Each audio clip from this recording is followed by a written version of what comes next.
Hello and welcome to the Criticaleye Asia podcast, inspiring leaders to succeed. These podcasts are part review of a Criticaleye Asia leadership event that's just taken place and part expansion and broadening of that topic.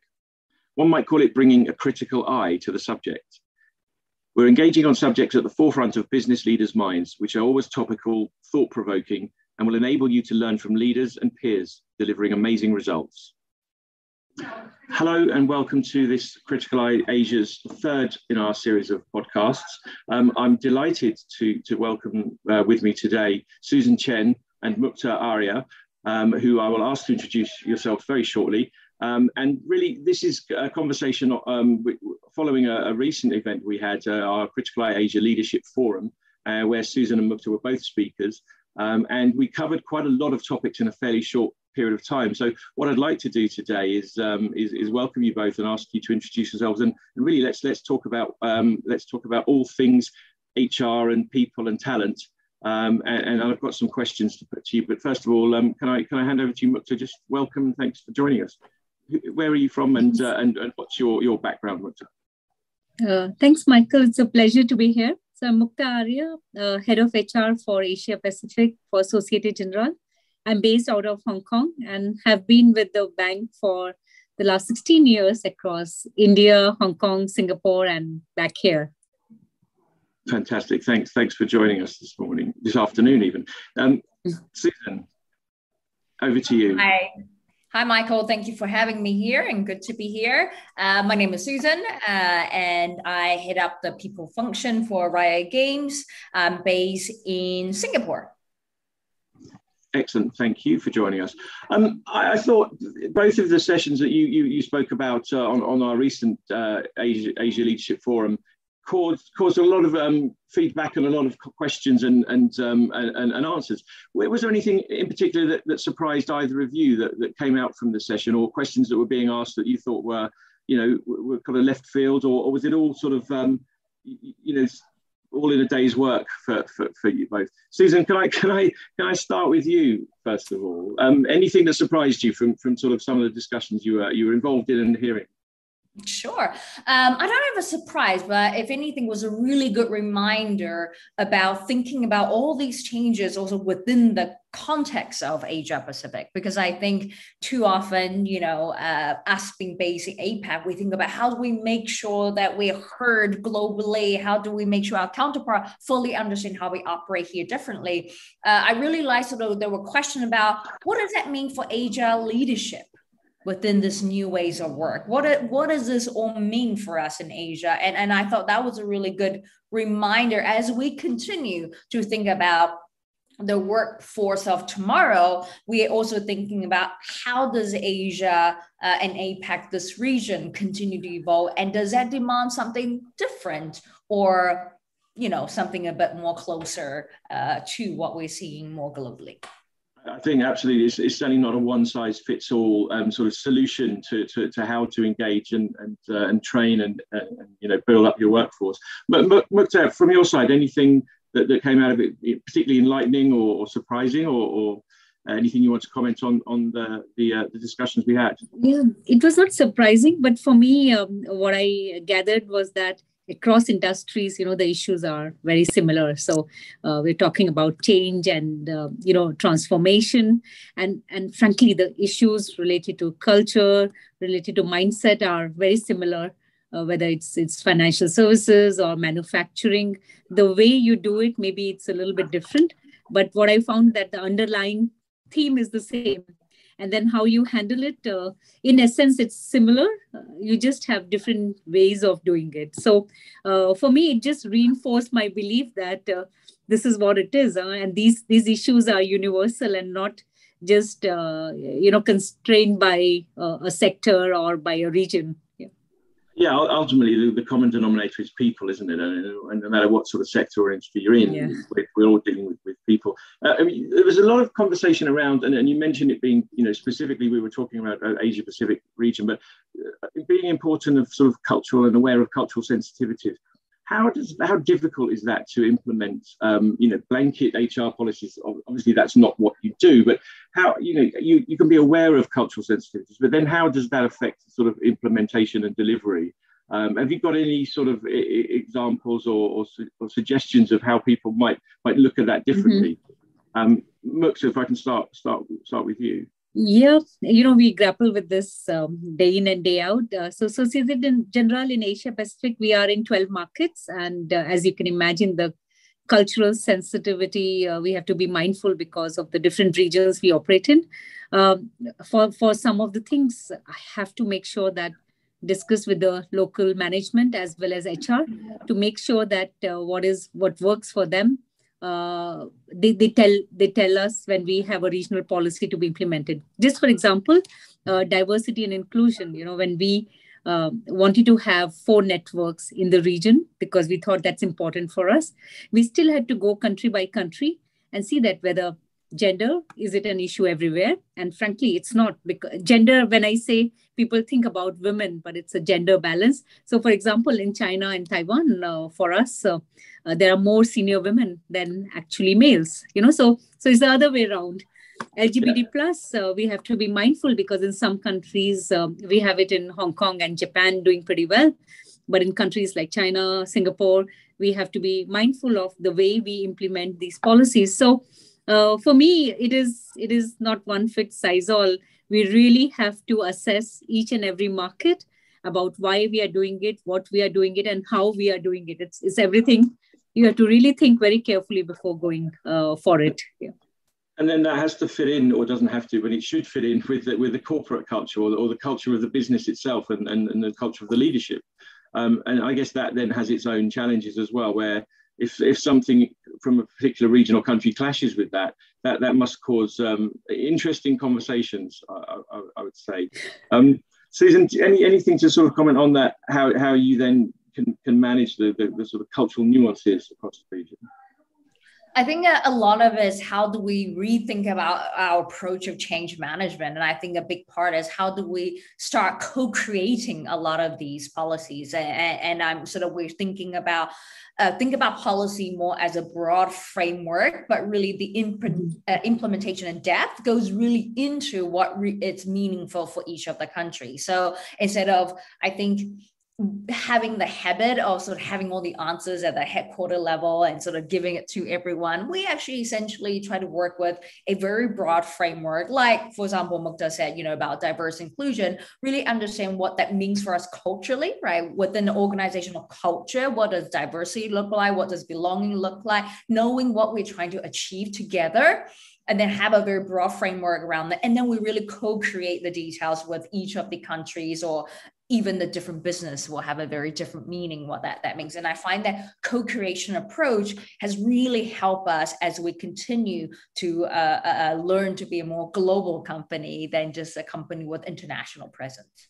I think that's a really key point. And it's a conversation I've been having more and more frequently with, say, multinational companies headquartered typically outside of Asia, who are then laying a sort of talent lens on what they feel their leadership pipeline should look like. I mean, there's very interesting questions around, people. There was a conversation around building a culture of asking questions and not making statements, I think. And keeping open questions, open minds and possibilities. That's not always in certain parts of the region. It's not always the way people operate. But how do you teach that?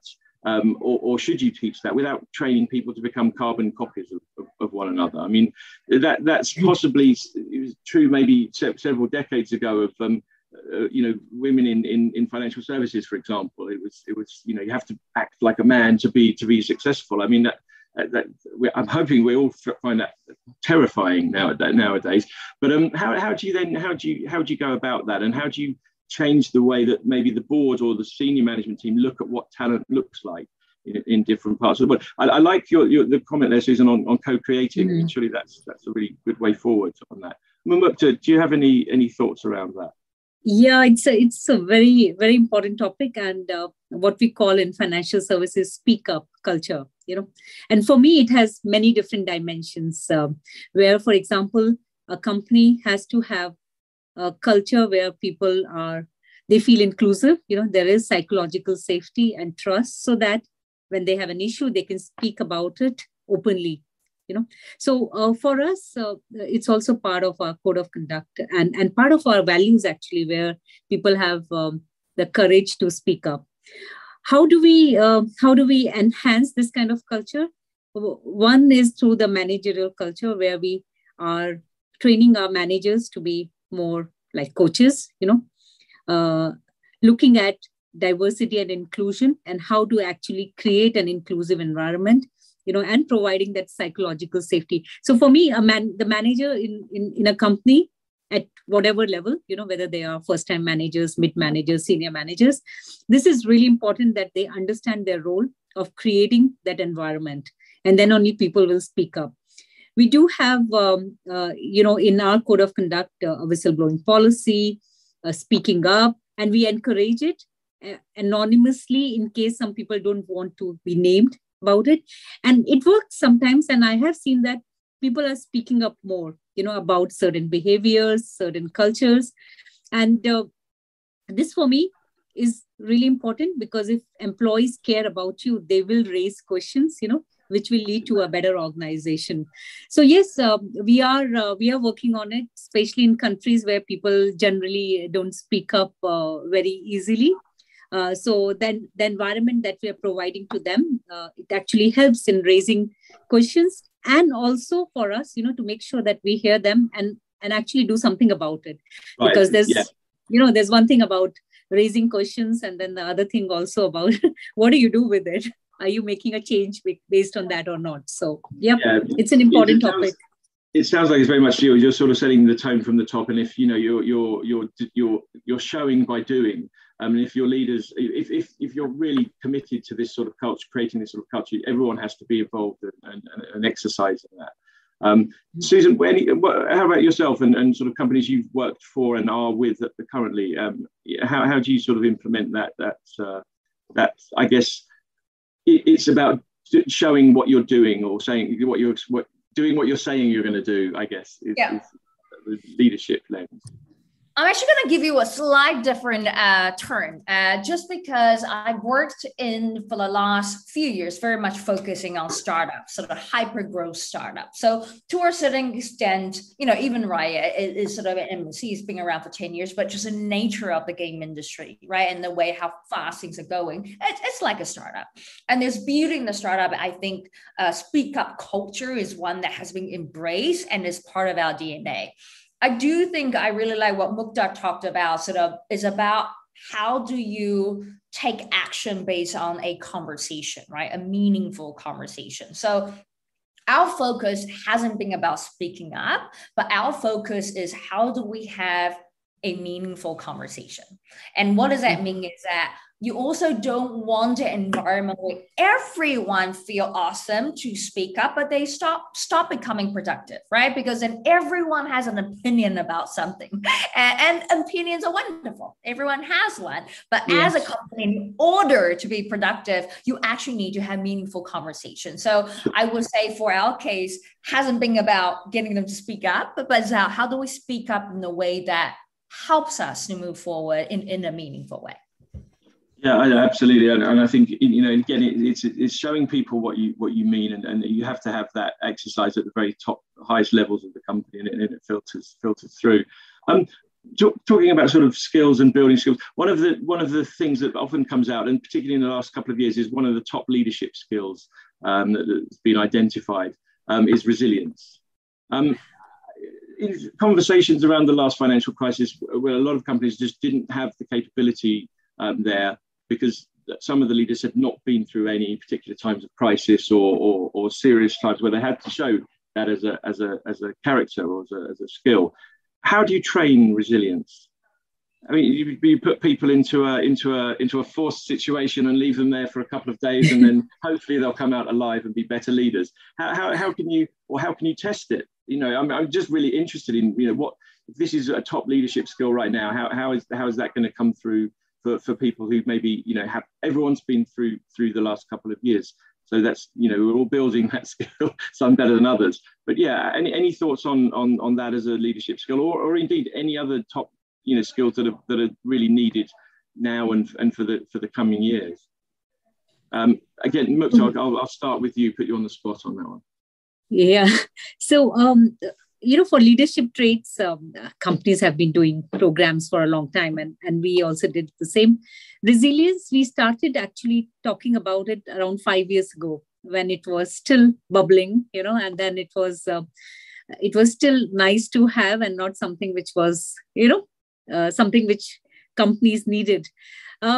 We started doing that, and of course the take up rate was in the beginning was slow, and then it went up because people felt that this is really important, because when they're under pressure, and under pressure could be any time, the day-to-day work, or it doesn't have to be crisis anymore, or when you are juggling many things including work-life integration, then this becomes very important. So we have been doing that. We have had cases where we would support employees through coaching, executive coaching, through peer coaching, also through counseling through EAP, because sometimes we feel that it is important where people are talking to somebody whom they don't know. So as a counselor, and it's anonymous and people don't know about it, because not everybody in Asia, as you can imagine, is open to talk about their vulnerability. So they have to really look at that. So for us, I think we had started doing it. But I can tell you that this thing became really, during COVID time, it came to the fore that resilience is required. We did give support to employees and managers through various, talks, but also training and all. For me, people have to really internalize it and do it on their own. You can teach only to some extent, but finally people have to really grasp it, internalize it, and then see how it works for them. So the thing that you spoke about throwing people in hot water, and then letting them swim, to some extent it does work. But in an organization like financial services like ours, I think structured training does help. Coaching does help to a very large extent. And also whether this support is available at a short period of time, because things may happen all of a sudden. You don't have to wait for months, to go through these interventions. Do you have on demand these kind of support available? How qualified your managers and for example, HR people are to really provide that kind of support? So for me, it's a mix of everything, it's a support system. It's an ecosystem that we have to build to really help managers understand it. And of course, a lot comes from their own initiative, which we cannot just spoon feed everything. It has to also come from there. And then Absolutely. It works. Yeah. And that's a trait you look for in your top talent, and you want that to be innate if it's not there, obviously, already. But it's about how do you support that and bring it out? Yes. Support at the right time. Yeah. Great. Susan, how about yourself? Any thoughts on the resilience, or indeed any other sort of what do you look for future leaders when you're assessing talent? So I think, both of you are right that we've been talking about resilience for so long, right? Like one crisis after another is becoming the new normal. But I think one thing we try the approach very much what Mukta talked about, both on the coaching side and also some structured learning. But what we have starting to find is that what is really important or useful is to let individuals define what their own resilience looks like. Instead of necessarily say what we would like you to look like in terms of resilience, we say, how do you make meaning and connect with the term resilience? So what looks resilient for me may actually look quite different to someone else, just because they have a different circumstance, different culture aspect, understanding. We think keep failing potentially is a part of that resistance, which will be very difficult in some part of Asia that we operate in. So keep forcing them to fail and wanting to learn that failure doesn't necessarily work. But resilience for them could be making very incremental changes all the time, every time, going out of their comfort zone, even to learn something completely outside their function. Whatever it is, we want them to define what that looks like for them, define it, and sort of support them through that definition. And I think most important actually about resilience, what we can support as a company is to make sure that the employees feels like they have a sense of agency. They have choices. They have choices to be the resilient self. They can bring the most resilient self to work by knowing what that looks like. Because when someone tells you what it should look like, you almost feel like you can never deliver to that. So that's kind of a slight different approach that we're taking. Is not easy, because by giving people that agency and also self-definition is also very ambiguous, right? So is a balance. Yeah, I mean, it sounds like a bit of a mammoth task, because it is, it goes very far from the one size fits all approach. But then you're then not, I don't know if you're micromanaging certain regions or countries, but then again, it's empowering the people within that area to do, as long as you've got the company culture right. Okay, does that sit above everything else? And that's really what maybe you're looking for that culture fit when you're bringing people into the company. I'm interested, we're talking about support and training on resilience. Where I often regularly speak to our members at sort of CEO and level, and more often than not, when you ask who their support is within the business, it is HR. It'll be their HRD or someone that within the function that they can sort of lean on. Where do you guys go when you're looking for your support internally? You have a punching bag in the corner of the office, or where's your go-to? Almost Susan. Time for wine. I gotta go. Absolutely, Boothie. Where do you have any? Or it's not just one personal thing, I'm sure, but any sort of tips or suggestions that you've used in the past when you've just thought, I need that. And it can be a nice bottle of red, but something a bit more healthy, maybe. Susan, any thoughts on that? Well, I think having network like Criticaleye, I think, is a really helpful way to sort of connect with like-minded professional. I think that always helps. I mean, some days I'll go, am I a bit crazy? I don't feel like it. I sort of understand where the chain of thought, but it's always helpful. And then, all seriousness, I think forums or support network like this is helpful from the sense that we also can take a step back from just thinking about our organizational challenge and thinking about the bigger picture, thinking about Mukta, who's in a different type of organization, what she's working with, what she's dealing with, and very similar to Mukta's earlier reflection that we all essentially are dealing with very similar issue. It just shows up in a different way. And sometimes you just need that little bit of reminder that you are not alone, you're not completely crazy. And that helps you to continue. But another one is I sort of keep reminding myself to continue to learn, as in, I don't know everything. Things keep moving and changing, whether it's the employment law or just simply how we are approaching some of the learning methodology, technology. Finding time to learn has always been helpful to keep me centered, as the world just keep moving so fast that you have no time to think, needless to say, to learn. Yeah, I mean, there's obviously then how do you manage that time, and where do you go for your learning, and how do you filter it through? But that's maybe for another day. So from your side, any sort of specific support or references that you can refer to? Yeah, so as Susan said, and I completely agree. I think sometimes we do bank upon the network that we have, whether HR, mostly HR, because I think they understand better. For me, I also have I write.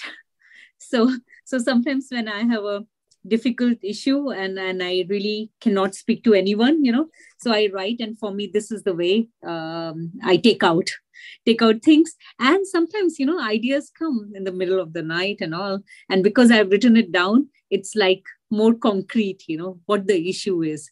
So that is another one. And then for me, really, I think it is my best friend, for example, who doesn't know what's happening in the company, etc.